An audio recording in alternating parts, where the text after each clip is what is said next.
2024년 12월 22일 언약 형통교회 주일 오전 예배 시간입니다.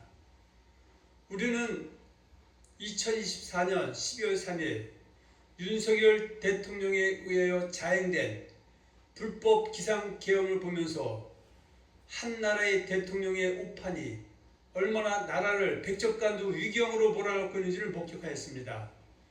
오늘 우리가 은혜 나눌 신명기 17장 강해 속에도 왕이 즉 대통령이 성경을 옆에 두고 나라를 치려면 태평성대한 형통의 시대를 누리게 된다고 말씀하고 있습니다. 그러나 대통령이 성경을 무시하고 하나님을 무시하고 무당이나 주술자를 옆에 두고 잠을 하면서 하나님을 두려워하지 않고 경거망동하게 행동하면 독재자와 폭군이 되어 나라를 혼란에 빠지게 하고 결국에는 자신도 비참한 죄를 받게 된다는 점을 경고하고 있습니다.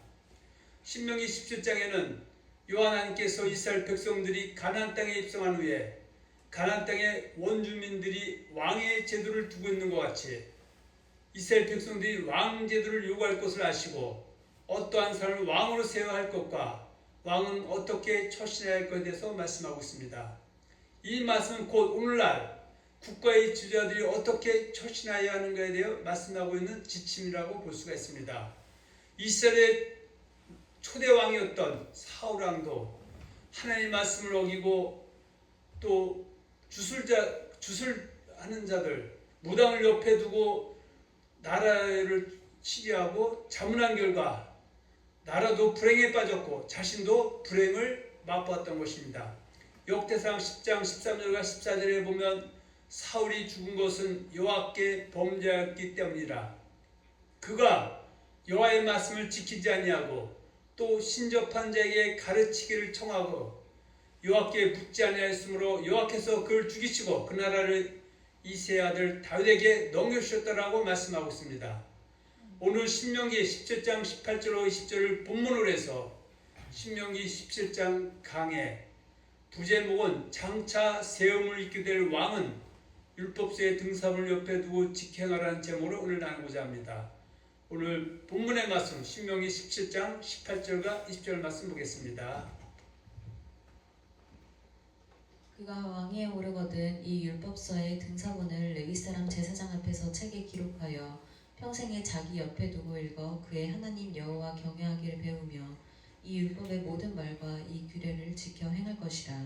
그리하면 그의 마음이 그의 형제 위에 교만하지 아니하고 이 명령에서 떠나 좌로나 우로나 치우치지 아니하리니 이스라엘 중에서 그와 그의 자손이 왕위에 있는 날이 장구하리라. 아멘. 오늘 신명기 17장 강의는 크게 네 부분으로 나누어 설명하겠습니다. 첫 번째는 신명기 17장 1절을 보고요. 두 번째는 신명기 17장 2절로 7절을 보겠습니다. 세 번째는 신명기 17장 8절로 13절을 보고 마지막 네 번째는 신명기 17장 14절로 20절을 보겠습니다. 먼저 신명기 17장 1절입니다. 신명기 17장 1절에는 하나님의 백성들이 가나안 땅에 입성한 후에 흠이나 악질 있는 소나 양은 가증한 제물이므로 절대로 여호와 하나님께 제물드리지 말 것을 말씀하고 있습니다. 신명기 17장 1절입니다. 흠이나 악질이 있는 소와 양은 아무것도 내 하나님 여호와께 드리지 말지니 이는 내 하나님 여호와께 가증한 것이 됨이니라. 아멘. 말라기 1장 6절로 14절에는 제사장들이 예물을 드릴 때 흠 있는 제물을 드렸기 때문에 나라가 엉망이 되었다고 책망하고 있습니다. 말라기 1장 6절 14절에 보면 내 이름을 멸시하는 제사장들아 나 만군의 여호와가 너에게 이르기를 아들은 그 아버지를 종은 그의 주인을 공경하나니 내가 아버지일진데 나를 공경함이 어디 있느냐 내가 주인일진데 나를 두려움이 어디 있느냐 하나 너희는 이르기를 우리가 어떻게 주의 이름을 멸시하나이까 하는도다. 7절에 보면 너희는 더러운 떡을 나의 제단에 드리고도 말하기를 우리가 어떻게 주를 더럽게 하였나이까 하는도다. 이는 너희가 여호와의 식탁은 경멸이 여길 것이라 말하기 때문이라. 만군의 여호와가 이르노라 너희는 눈먼 희생제물을 바치는 것이 어찌 악하지 아니하며 저는 것 병든 것을 드리는 것이 어찌 악하지 아니하냐. 이제 그것을 너희 총독에게 들어보라. 그가 너를 기뻐하겠으며 너를 받아주겠느냐. 만군의 여호와가 이르노라. 너희는 나 하나님께 은혜를 구하면서 우리를 불쌍히 여기소서 보라. 너희가 이같이 행하였으니 내가 너희 중 하나님을 받겠느냐. 만군의 여호와가 이르노라. 너희가 내 제단 위에 헛되이 불사르지 못하게 하기 위하여 너희 중에 성전문을 닫을 자가 있었으면 좋겠도다. 내가 너희를 기뻐하지 아니하며 너희 손으로 드리는 것을 받지 아니하리라. 그러니까 말라기 시대에 보면 이스라엘의 제사장들이 소와 양과 소를 잡아서 드리면서 삶은 제대로 살지 않고 악한 삶을 살면서 드렸기 때문에 그 드려진 그 소와 양 이것은 다 흠있고 또 점있는 그런 예물이라고 말씀하고 있습니다. 그래서 예수님도 이 땅에 오셨을 때 마태복음 23장에 보면 바리새인과 제사장들에게 엄중히 꾸짖죠. 너희가 약대는 삼키고 또 작은 것들은 크게 관심을 두지 않는도다. 그러면서 바리새인은 돈을 좋아하는 자라. 그래서 결국은 하나님께 우리가 드려진 예물은 하나님이 받음직한 예물이 되어야 된다는 얘기죠.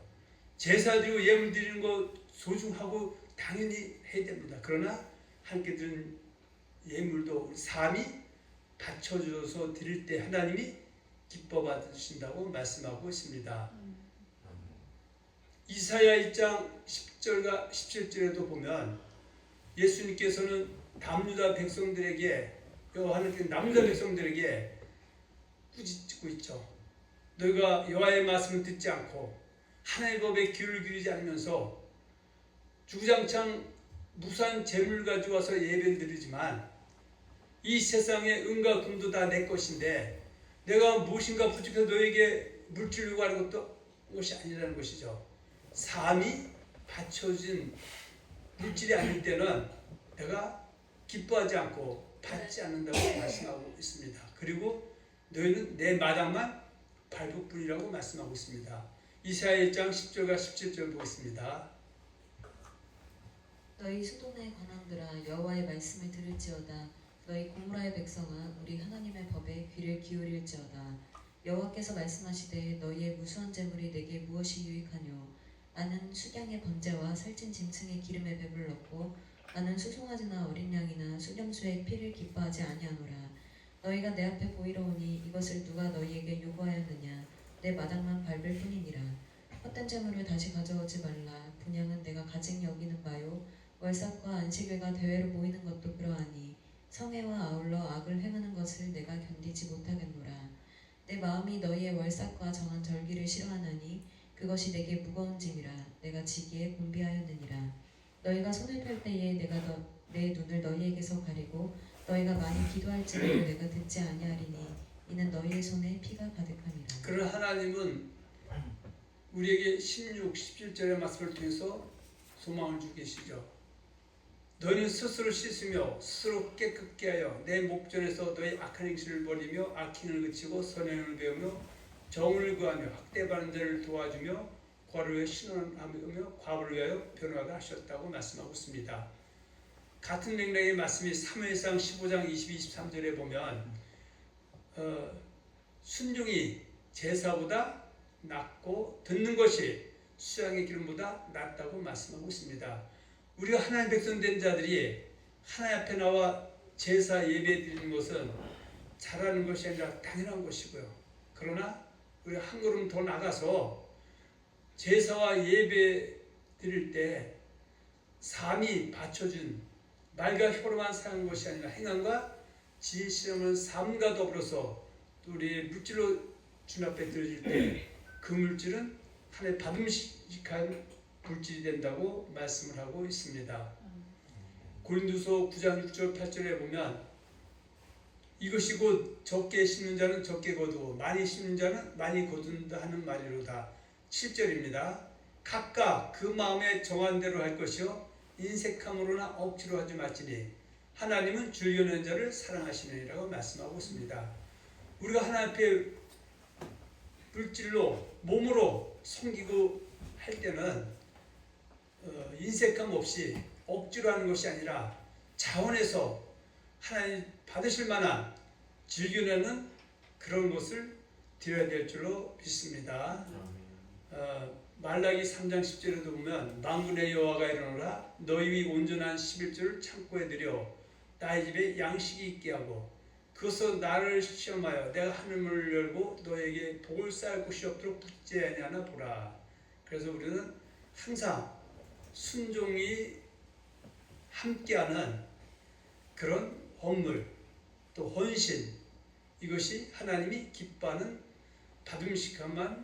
받음직하신 예배라고 말씀드릴 수 있습니다.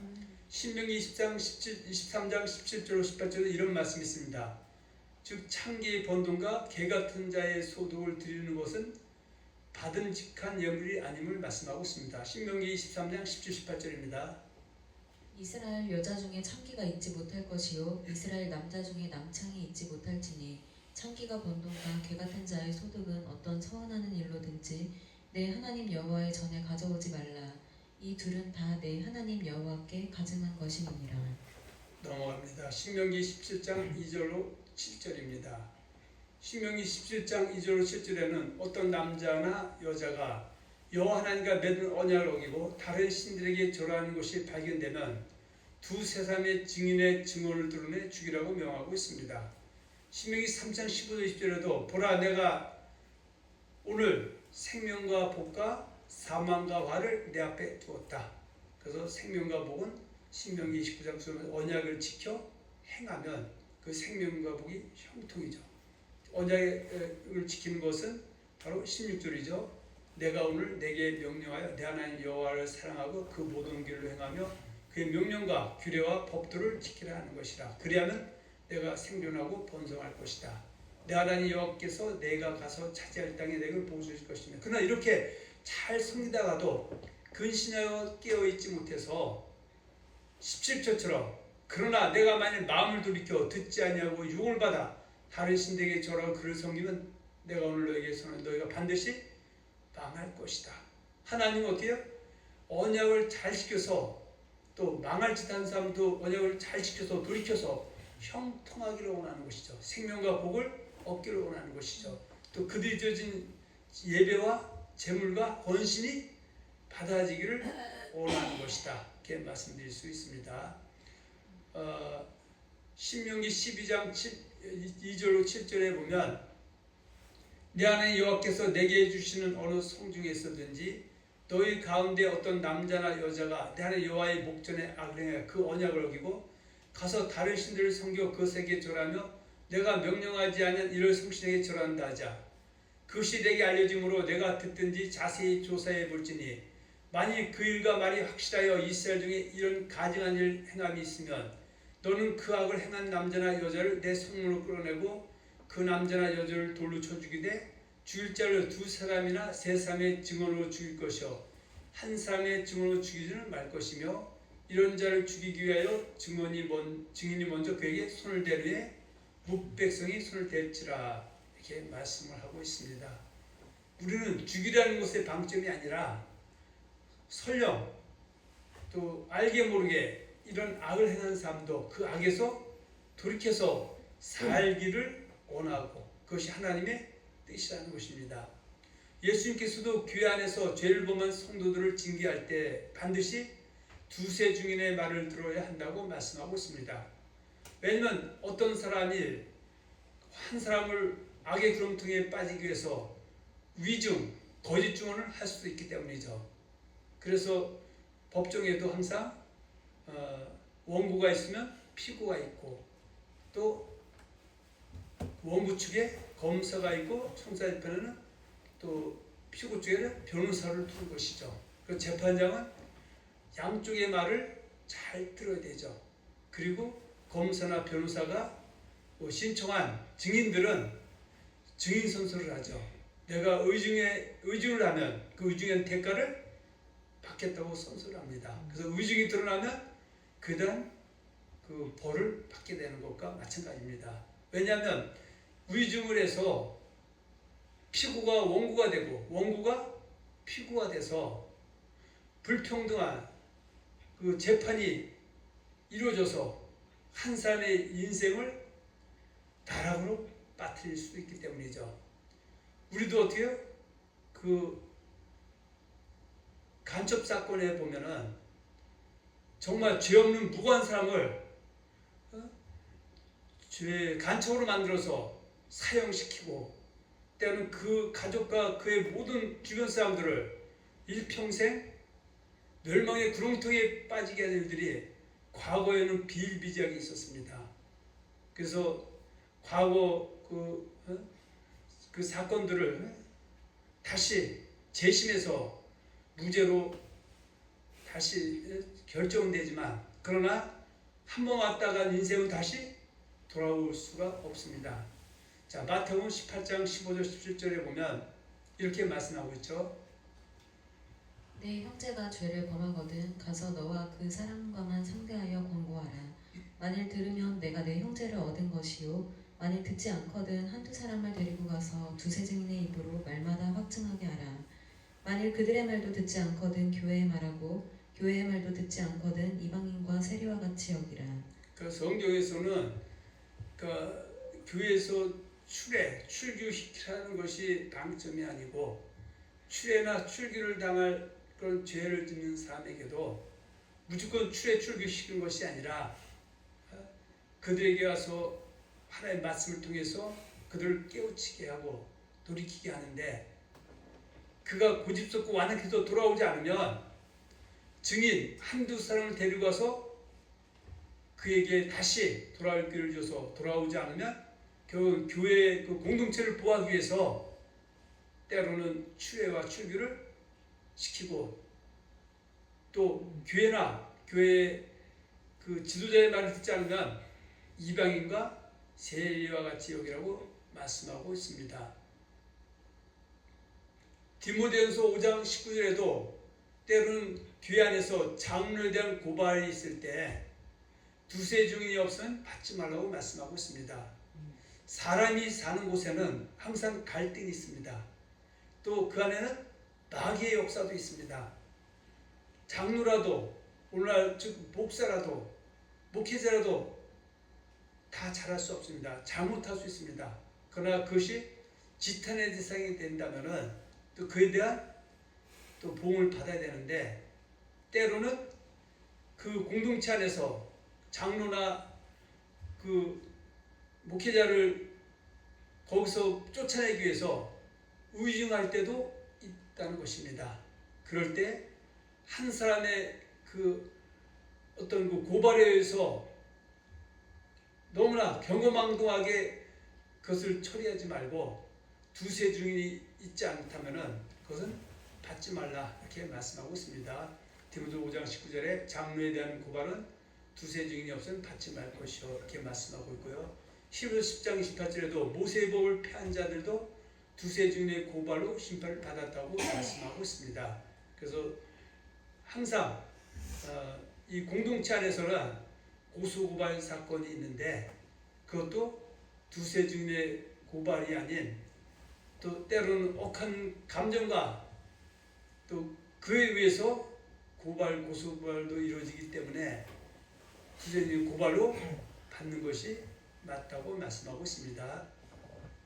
세 번째죠. 신명기 17장 8절 13절입니다. 이 신명기 17장 8절 13절은 백성들 중에서 다툼이 있을 때 재판장으로 세움을 입은 사람들은 공평하게 재판하여야 한다고 그것을 주문하고 있습니다.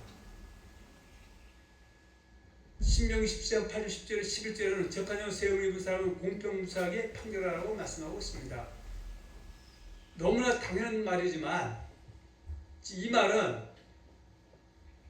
국가 안에서 이런 일이 벌어지죠. 그러나 하나님 믿는 백성들 안에도 이런 일이 일어난다는 것이죠. 그래서 어떻든 간에 이 재판을 공평하게 하지 않는 그 재판장은 내가 결코 좌시하지 않고 가만히 두지 않다고 하나님은 경고하고 있습니다. 신명기 18장 8절 이하의 말씀 보겠습니다.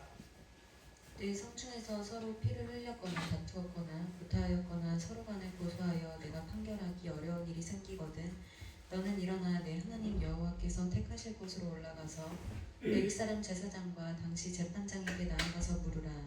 그리하면 그들이 어떻게 판결할지를 내게 가르치리니 여호와께서 택하신 곳에서 그들이 내게 보이는 판결의 뜻대로 내가 행하되 그들이 내게 가르치는 대로 삼가 행할 것이니 곧 그들이 내게 가르치는 율법의 뜻대로 그들이 내게 말하는 판결대로 행할 것이요 그들이 내게 보이는 판결을 어겨 좌로나 우로나 치우치지 말 것이니라.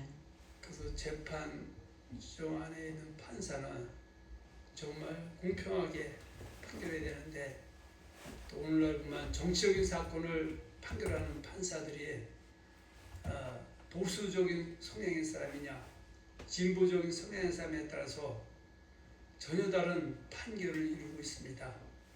설령 보수든 진보든 간에 판결은 공평무사하게 이루어져야 된다는 것은 누구나 다 동의하는 것인데 그런데 실상은 그렇지 못하는 것입니다. 그래서 이번 윤석열 대통령 탄핵이 국회에서 받아들여졌고요. 그리고 이제 헌법재판소로 넘어가게 되는데 헌법재판소는 원래 9인으로 구성이 돼서 6인이 찬성으로 탄핵이 인용이 되는데 현재는 3명이 공석이고 6명이 있습니다. 지금 민주당에서는 나머지 3석을 더 채워서 9명으로 재판을 하도록 그렇게 주장하고 있고요. 국민의힘에서는 6석 그대로 재판해야 된다. 그래서 한 석이라도 반대하면 탄핵은 인용이 되지 않고 결국은 부결이 된다고 이렇게 말하고 있죠. 그런데 우리가 들리는 이야기로는 그 지금 헌법재판소 주심 재판관 중에 한 사람이 윤석열 대통령이 추천한 사람이고 또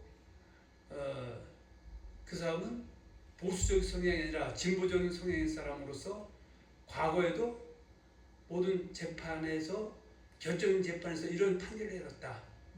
그렇게 해서 서로 판결이 맞서 있습니다. 그래서 공정한 판결이 되기 위해서는 3명을 더해서 9명이 판결하는 것이 옳다고 저는 생각해 봅니다. 신명기 17장 12절로 13절에는 제사장이나 재판장이 공평무사하게 내린 판결에 순종하지 않은 사람은 죽여서 다른 사람들을 알고 무법하게 행동하지 않도록 하라고 말씀하고 있습니다. 재판을 공명정되게 해서 억울한 자가 나오지 않도록 명령하고 있는 것입니다. 신명기 17장 12절 13절입니다. 사람이 만일 무법하게 행하고 내 하나님 여호와 앞에서 서서 섬기는 제사장이나 재판장에게 듣지 아니하거든 그 사람을 죽여 이스라엘 중에서 악을 제하여 버리라. 그리하면 온 백성이 듣고 두려워하여 다시는 무법하게 행하지 아니하리라. 그러니까 제가 거의 교회 안에서 정치의 문제를 하지 않는데 너무나 위급한 일이었기 때문에 또 하나님이 대한민국을 살려주셔서 그 위격 백적간도에서 우리를 구원해 주시고 또한 우리가 그것이 화인 줄 생각했는데 되어짐의 모습을 보면서 전화위복이 되어가고 있고 그것이 하나님의 역사라고 생각을 합니다. 신명기 17장 14절로 20절입니다. 여기에는 장차 가나안 땅에 입성한 후에 세움을 입게 될 왕들이 어떻게 처신해야 되는 걸 말씀하고 있습니다. 신명기 17장 14절 17절은 장차 이스라엘 백성들이 가나안 땅에 있는 족속처럼 왕을 세워달라고 요구할 때 어떤 사람을 왕으로 세워야 하며 왕이 된 사람은 항상 잊지 말할 것에서 기록하고 있습니다. 다시 한번 봅니다. 신명기 17장 14절 17절 봅니다. 내가 내 하나님 여호와께서 내게 주시는 땅에 이르러 그 땅을 차지하고 거주할 때에 만일 우리도 우리 주위의 모든 민족들 같이 우리 위에 왕을 세워야겠다는 생각이 나거든 반드시 내 하나님 여호와께서 택하신 자를 내 위에 왕으로 세울 것이며 내 위에 왕을 세우려면 내 형제 중에서 한 사람을 할 것이요 내 형제 아닌 타국인을 내 위에 세우지 말 것이며 그는 병마를 많이 두지 말 것이요 병마를 많이 얻으려고 그 백성을 애굽으로 돌아가게 하지 말 것이니 이는 여호와께서 너희에게 이르시기를 너희가 이후에는 그 길로 다시 돌아가지 말 것이니라 하셨음이며 그에게 아내를 많이 두어 그의 마음이 미혹되게 하지 말 것이며 자기를 위하여 은금을 많이 쌓지 말 것이니라. 17절에 있는 말씀이 울림되고 있죠. 이스라엘의 3대 왕인 솔로몬이 그 아버지 다윗의 유언대로 언약을 잘 지켜서 형통한 삶을 살고 있었죠.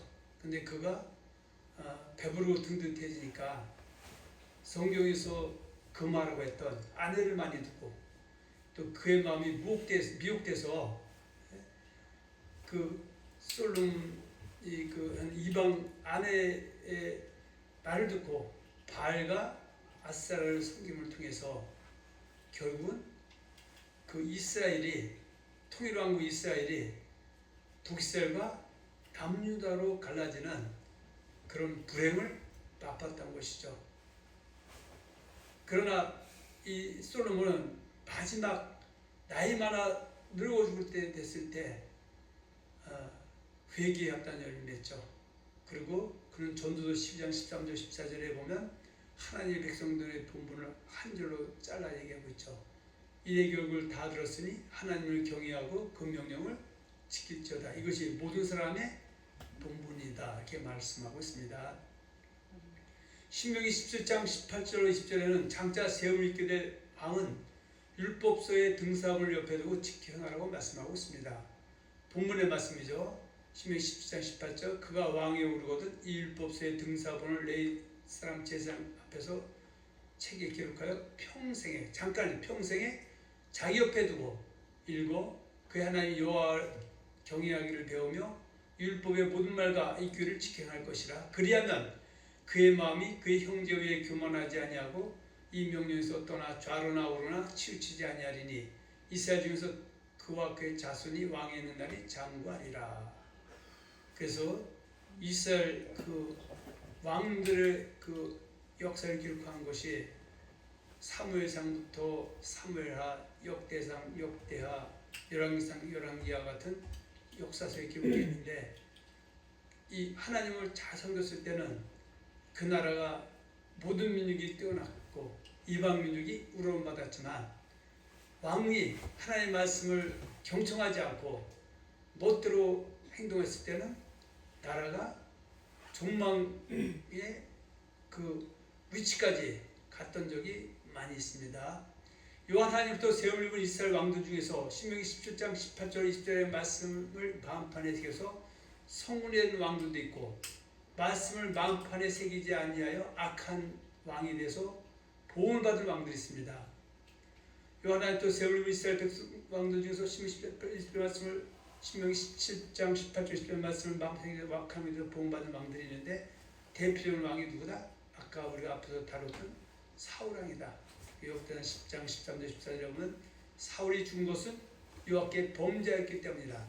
그가 여호와의 말씀을 지키지 아니하고 또 신접한 자에게 가르치기를 청하고 여호와께 묻지 아니하였으므로 여호와께서 그를 죽이시고 그의 나라를 이세 아들 다윗에게 넘겼다고 말씀을 하고 있습니다. 그래서 이 말씀은 비단 사울왕에 대한 문제가 아니라 오늘날 우리가 기독교 국가라고 선포하지 않지만 기독교를 방불한 대한민국 안에서 대통령이 하나님을 두려워하지 않고 신접한 자들에게 가르치를 청하고 또 멋대로 행한 그 결과가 오늘 12.3 비상계엄과 같은 정말 악한 일들이 참게 된 것입니다. 열왕기상 18장 9절과 12절에 보면 결국 이 북이스라엘은 호세아라는 왕이 치리할 때 나라가 망했습니다. 그 사건을 열왕기하 18장 9절과 12절에 기록했는데 한번 보겠습니다. 히스기야 왕 제4년 곧 이스라엘 왕 엘라의 아들 호세아 제7년에 아수르의 왕 살마네셀이 사마리아로 올라와서 애웠었더라. 3년 후에 그 성읍이 함락되니 곧 히스기야 왕의 제6년이요 이스라엘 왕 호세아의 제9년에 사마리아가 함락되매 아수르 왕이 이스라엘을 사로잡아 아수르에 이르러 고산 강가에 있는 할라와 하볼과 메대 사람의 여러 성읍에 두었으니 자, 이 12절이 방점입니다. 이는 그들이 하나님 여호와의 말씀을 듣지 아니하고 그의 언약과 여호와의 종 모세가 명령한 모든 것을 따르지 아니하였음이더라. 그리고 130년 후에 남유다의 마지막 왕인 시드기야 왕이죠.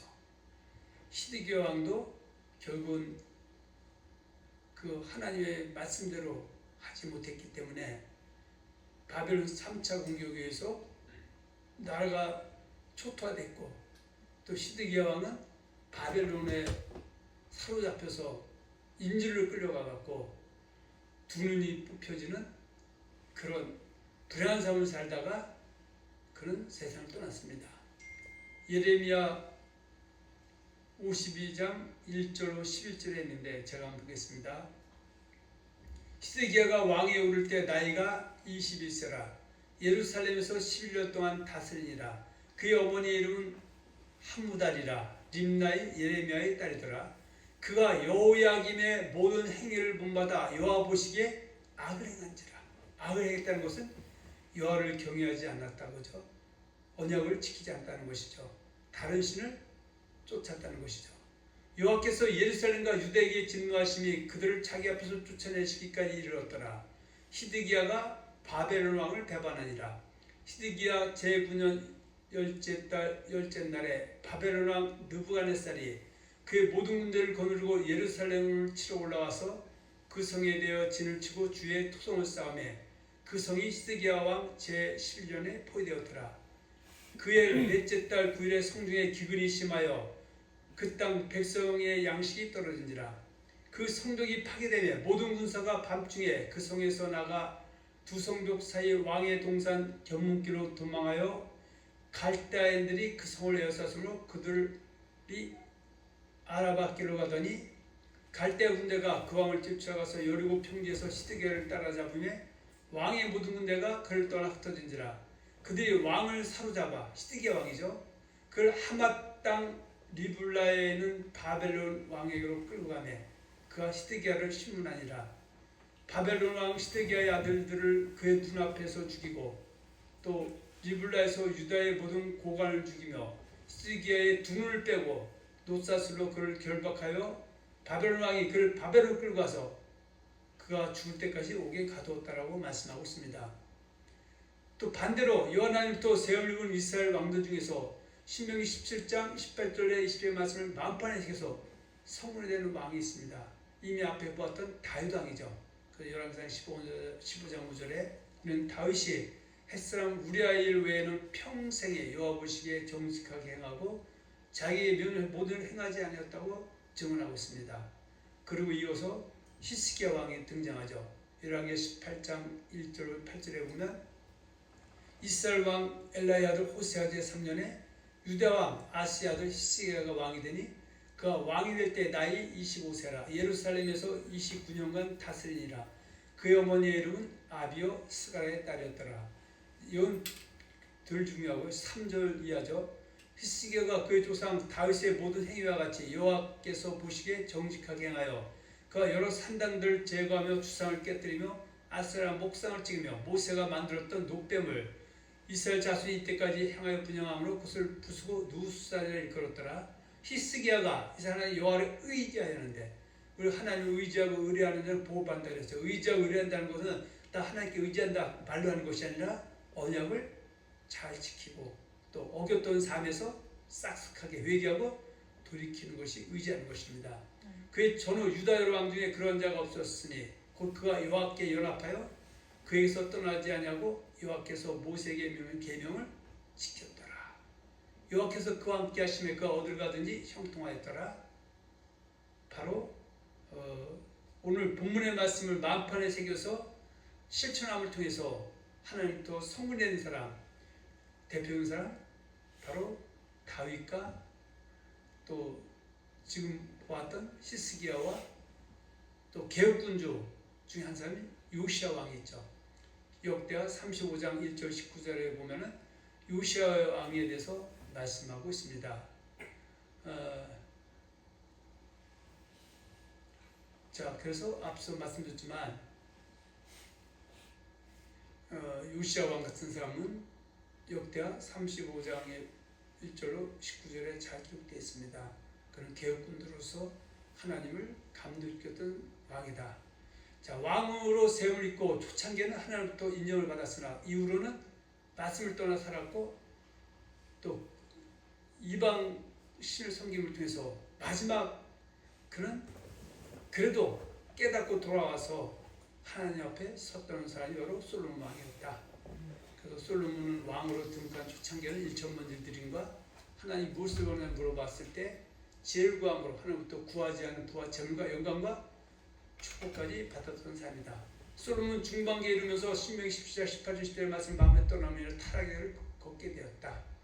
그리고 솔로몬은 말년에 자기의 죄악을 깨닫고 죄악에서 들켰지만 이 땅에서는 큰 보응을 피할 수 없었다. 그것이 바로 남유다와 북이스라엘로 두 나라가 두 동강 난 곳이다. 그래서 북쪽은 그의 신복이었던 여로보암에 의해서 사마리아를 수도로 해서 나라가 세워졌고 또 남쪽에는 그의 아들 르호보암에 의해서 예루살렘을 수도로 해서 그대로 그 남유다가 형성이 되었다 이렇게 말씀하고 있습니다. 이스라엘은 아니었지만 가나안 땅으로 이스라엘 백성을 이끈 여호수아는 모세의 율법을 만판에 새기고 치리함으로 태평성대에 이룬 지도자였다라고 말씀하고 있죠. 그래서 여호수아 1장 5절 9절에 보면 하나님께서 모세가 죽은 후에 그를 지도자 세웠을 때 내가 너와 함께 할 것이다. 그러면서 내가 모세의 율법을 베풀 다 직행하면 어딜 가든지 형통하고 함께 할 것이라고 말씀하셨고 그래서 결국은 여호수아는 애굽에서 홍해를 건너 광야를 지나 요단을 건너 가나안 땅까지 넉넉히 들어갔던 믿음의 승리자로 기록하고 있습니다. 우리는 오늘 신명기 17장 18절 20절의 본문을 통해서 신명기 10장 강에 장차 세움을 입게 될 왕은 율법서의 등서를 옆에서 잘 직행하라는 말씀을 우리는 나눴습니다. 오늘 우리가 얻은 몇 가지 교훈이 있습니다. 하나님께 무조건 예물 드리면 다 바치는 것이 아니라 정결한 예물을 기쁘시게 바치신다는 것입니다. 그래서 다시 말하면 순종이 제사보다 낫다. 그리고 예물 많이 드려도 악을 행하면서 드리는 예물은 기뻐받지 않으셔야 한다고 말씀하고 있습니다. 또 기도 마찬가지죠. 하나님을 자아서 드리는 기도가 하나님 앞에 연락이 된다고 말씀하고 있습니다. 그리고 또 어떤 사람이 고소를 당하면 최소한 두 사람이 증인이 있는 사건을 재판에 붙여서 억울한 일이 발생하지 않도록 해야 된다고 말씀하는 것도 배웠습니다.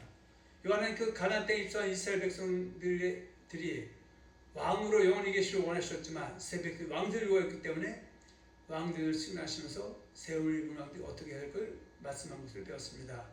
그런데 이스라엘 역사 속에서 하나님의 법에 순종하는 왕이 세워졌을 때 나라와 가정이 또 각 개인이 형통을 얻었지만 그렇지 아니할 때는 불통과 멸망을 반복하였던 역사적 교훈이 있습니다.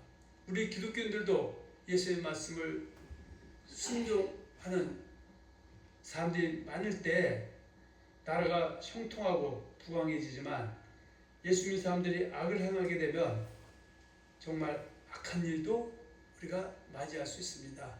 저는 최소한 2024년 12월 3일 윤석열 대통령에서 자행된 불법 비상계엄은 우리 예수 믿는 사람들이 하나님을 입으로만 사랑하고 하나님보다 재물을 이 세상이나 세상에 있는 것들 육신의 정욕, 안목의 정욕 이 세상의 장을 쫓았던 결과라고 생각을 합니다. 그럼에도 불구하고 하나님은 대한민국을 불쌍히 여기셔서 그 불법 비상계엄을 막고 또 하나님이 기뻐하는 새 정부를 세우실 것을 믿습니다.